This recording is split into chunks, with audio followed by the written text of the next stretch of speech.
Assalamualaikum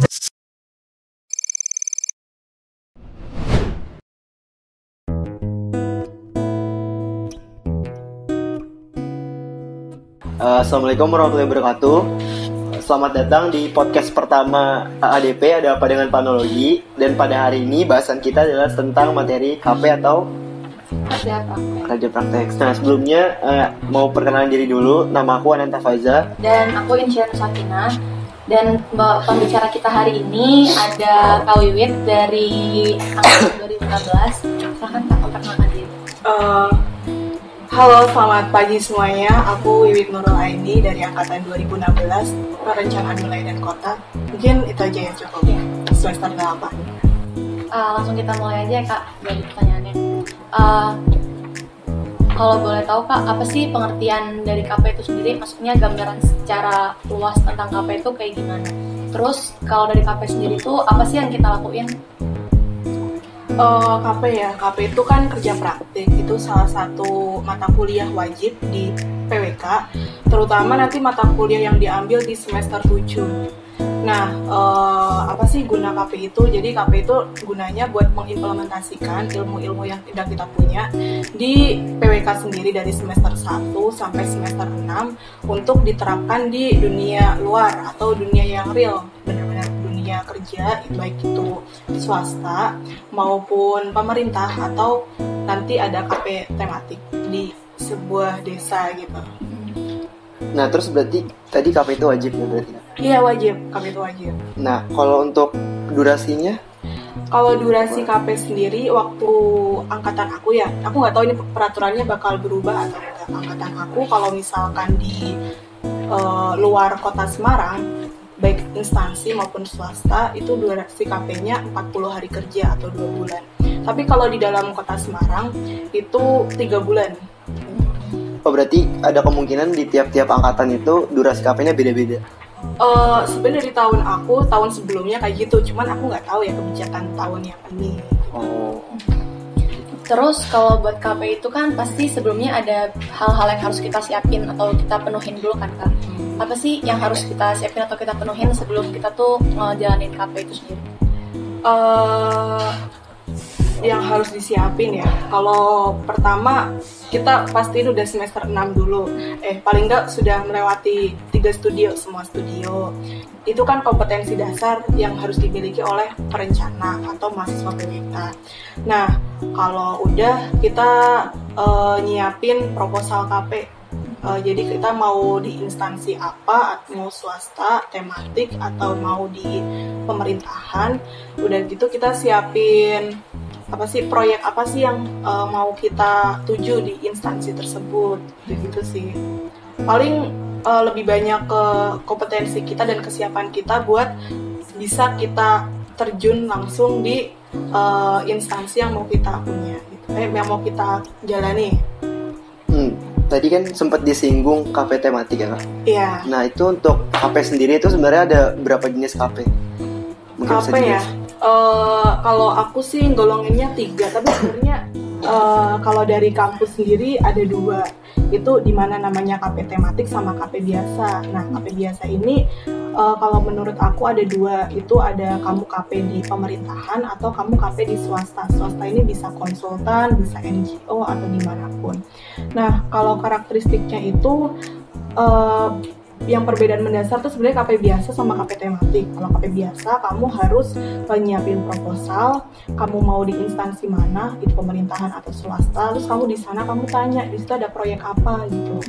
Nah kalau KP tematik itu nanti kamu daftarnya itu ke dosen atau ke nanti ada dibuka pendaftaran KP tematik, nanti kamu daftar, habis itu pasti kan udah ada kan kayak latar belakang pengenalannya KP tematik akan dilaksanakan di mana, proyeknya apa, di desa apa, tiap kelompok ada berapa orang gitu-gitu. Terus kamu ikutin prosedurnya. Biasanya KP tematik ini nanti kamu kerjasama sama D3. Jadi entah proporsinya 1 S1 2 D3 atau 2 S1 2 D3 itu tergantung dari kebijakan tim KP tematik sendiri gitu.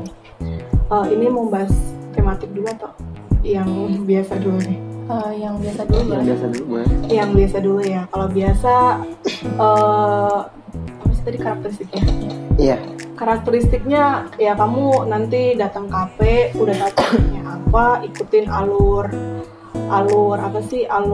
kerja di kantor itu seperti apa, itu waktunya kalau di kota Semarang itu 3 bulan, kalau di luar kota Semarang itu 2 bulan.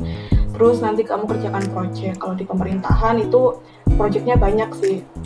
Dan kamu tuh bisa mengerjakan project lain yang nggak harus projectmu sendiri. Jadi misalnya kamu bisa ikut rapat kesini ke situ, ikut kajian, ikut jadi notulensi atau apa gitu. Nah kalau misalkan di swasta, kalau setahu aku, cerita dari teman-teman aku juga, projectnya itu lebih pendalaman materi daripada kompetensi kita sendiri. Mungkin kalau dia di developer, ya project dia terkait desain atau terkait perencanaan gitu. Tapi kalau misalkan dia projectnya di konsultan pemetaan, ya project dia terkait bikin peta dan sebagainya. Tapi kalau di pemerintahan itu lebih luas, kamu bisa mengerjakan apa aja, tergantung kamu disuruhnya apa gitu. Nah kalau KP tematik sendiri, setahu aku lebih banyak ya, sebagian besar waktu untuk mengerjakan KP-nya itu malah di sini di kampus atau di Tembalang. Jadi kemarin tuh teman-teman aku survei ke Sragen, kemarin kan KP tematiknya di Sragen, itu sekitar 1 minggu atau 2 minggu. Itu cuma ngambil data, survei, habis itu tanya-tanya sama perangkat desa sana. Nah habis itu balik lagi ke sini buat ngerjain perencanaan di sini. Jadi KP tematik itu kayak lanjutannya studio.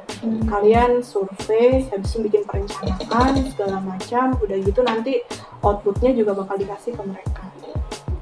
Berarti kalau buat milih tempatnya tuh kita bebas nentuin sendiri gitu ya? Iya, milih tempatnya bebas. Terus berarti boleh di luar Semarang juga kan? Misalnya kayak aku orang Solo, aku nyari yang di Solo gitu. Berarti iya, boleh banget. Berarti itu kita harus minta setelah nentuin tempat sendiri kan? Iya. Berarti harus diminta persetujuan departemen dulu atau gimana? Iya, jadi nanti kalian sebelum KP kan bikin surat izin kerja praktik sama bikin proposal KP. Itu kan kalau surat izin pasti ada persetujuan dari departemen dan dari fakultas teknik kan. Bikin surat izin sama proposal, dan itu di-apply ke instansi yang kita tuju. Tapi biasanya nanti di semester 6 dosen kayak sekdep atau sekprodinya bakal ngarahin kita tentang KP itu sendiri. Jadi kayak kira-kira apa aja sih yang harus dipersiapkan dan instansi mana aja gitu nanti bakal ada penjelasan sendiri. Terus mau nanya ini kalau strugglesnya pada saat KP itu misalkan kayak susahnya KP itu seperti apa, mungkin bisa jelasin pengalaman KP gimana? Struggle-nya, susahnya tuh karena ini mungkin yang aku aja ya. Yeah. Aku kan di pemerintahan itu di Bapeda Provinsi Jawa Timur. Susahnya awalnya gimana cara aku masuk ke situ, karena bukan masuk dalam artian masuk diterima KP ya, tapi masuk kompetensiku.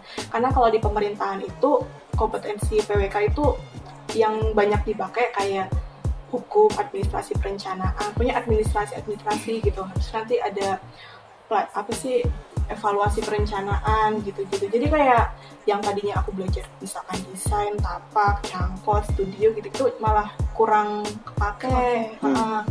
Nah, terus jadi sama struggle-nya gimana memposisikan diri kita sih. Karena kalau di pemerintahan itu kadang kerjaan banyak gitu dan macam-macam. Jadi kadang kita rapat bahas tentang air minum spam. Ntar kita rapat selanjutnya bahas tentang permukiman. Jadi kita harus bisa belajar banyak dari itu. Tapi memang nggak dalam, cuman banyak. Itu sih struggle. Berarti ini kakak udah selesai KP juga kan kak? Iya sudah.